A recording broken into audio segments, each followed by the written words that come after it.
লঙ্কার আচার। এটি একটি খুব সুস্বাদু এবং যে কোনো খাবার সাথে খাওয়া যেতে পারে। সেটাই আমি খুব সহজে এবং চটজলদি করে নেওয়ার পদ্ধতিটি আপনাদের সাথে তুলে ধরার চেষ্টা করলাম।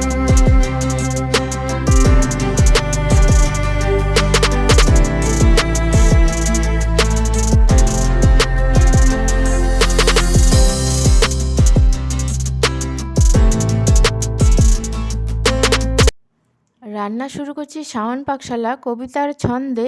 ভিডিও দেখে রান্না করুন মনের আনন্দে। নমস্কার বন্ধুরা, শাওন পাকশালাতে সবাইকে স্বাগত জানাই।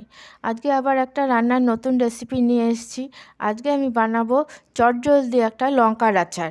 তার জন্য এই যে আমি কাঁচা লঙ্কাগুলোকে আমি ছোট ছোট কুচি করে নিয়েছি। আর নিয়েছি কালো সর্ষে, নিয়েছি একটু ভিনিগার, আর এখানে নিয়েছি পাঁচফোড়ন। এখন আমি রান্নাটা করে নেব। আমি কড়াইটা বসিয়ে দিয়েছি। কড়াইতে সরষের তেলটা গরম করতে বসিয়েছি। যে কোনো আচারই আপনারা সকলেই জানেন, যে কোনো আচার সরষের তেলেই করতে হয়। তাই আমি সরষের তেলটা গরম করতে বসিয়ে দিয়েছি। তেলটা গরম হয়ে গেছে। এখন আমি এর মধ্যে দিয়ে দেব পাঁচফোড়নটা। ফোড়ন থেকে সুন্দর গন্ধ বেরোতে শুরু করলে দিয়ে দেব কালো সর্ষের ফোড়ন। এখন দিয়ে দিচ্ছি ধুয়ে কেটে রাখা লঙ্কা কুচিগুলো।